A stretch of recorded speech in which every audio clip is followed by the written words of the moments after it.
When it came to addressing the idea of the score for the game, we knew that because it was a historical kind of alternate history game, that we wanted to have an authenticity to the sound that, you know, had the allure of kind of the Victorian era, but at the same time, we didn't want to feel like we were kind of trapped or painting ourselves into a corner. Just like the visuals seem like they could have happened, you know, in that time, but didn't quite, the music should feel the same way. We thought about things like, you know, kind of augmenting instrumentation or kind of taking things and making them sound a little bit more uncomfortable than they normally would, and also kind of trying to bring some of that industrial feel into it that wouldn't have been something that musically would have been appreciated at the time period. Music is an absolutely essential part of the experience in every way. The sound of the game is just as unique as the visual. It has its own identity. That was very important for us from the beginning, especially for a game like this that has such a unique look and unique feel to it.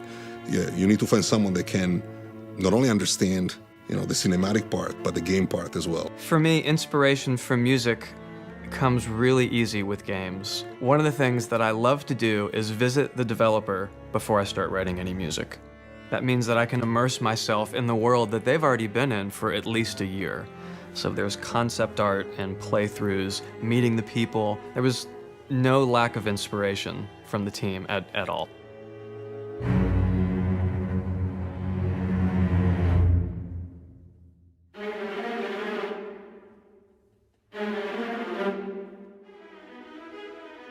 So for our game, the score was something that I think really we kind of wanted something that had an air of kind of historical nature to it. You wanted to feel like it's kind of period-esque. Given the time period that the game's set in, we're in the late 19th century, it seemed appropriate to have the full orchestral complement of live musicians, but we were very careful to keep it as authentic in terms of the acoustic instruments as possible. Everything's recorded live and everything's performed in real time. We wanted the musicians, the live breathing musicians, to really contribute that sense of emotion and weight to the score. Even our choice in recording studios played a prominent role in the sound of the overall score. We're here at Abbey Road, and Abbey Road has a beautiful Studio One, but we've chosen Studio Two, which is the smaller studio, and it has a really punchy, warm weight to it.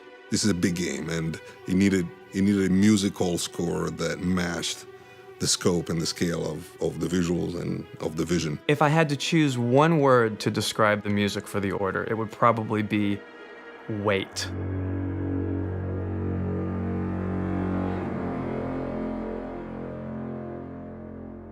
We wanted there to be this weight that is on all the characters, so that the world and the society at the time feels this burden of what's going on between, you know, the knights and the half-breeds. When I'm first starting a project, the instrumentation is really the place that I like to start. And it's not even about what instruments I'm choosing, but what instruments I'm not choosing. One of the things that I thought would make this score stand apart from others is we have absolutely no brass. There's no heroic French horns or low, powerful trombones. There are essentially no high woodwinds. There are like several bass clarinets, several contrabassoons, and bassoons. They provide this like low growl.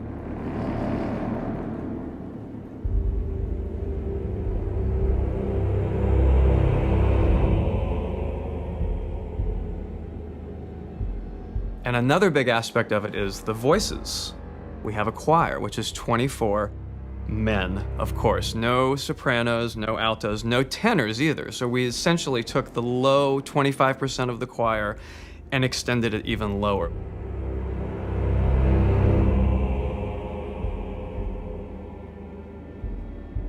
We really kind of take it down. We get very, very kind of low bassy voices and stuff like that that make it creepy. And we get kind of like this strained, groaning kind of sound out of some of the performances that when you see it in context with what's going on, it's very disturbing sounding.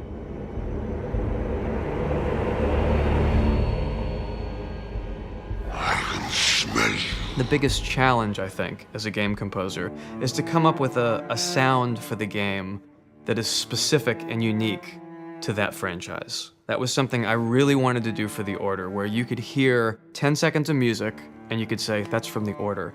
And it doesn't sound like any other game. Not just the thematic material, but just the orchestral colors that were chosen are very particular and very unique. Just hearing that theme, you know what that hero's experience, what the character is experiencing, and where the game is taking you. To get a really well-crafted sound with all the elements that we're talking about, whether it's the score or the ambient sound from the environment or the weapons or people, the idea of everything having its own space.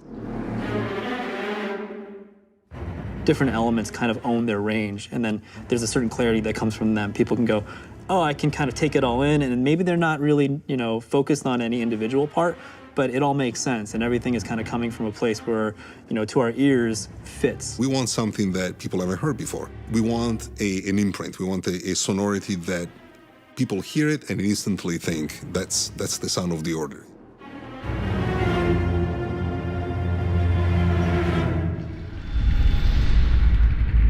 We've actually used Tesla as one of our main points of contact in the game. He provides weaponry, he provides devices that he invents, sometimes based on actual real things that he's done.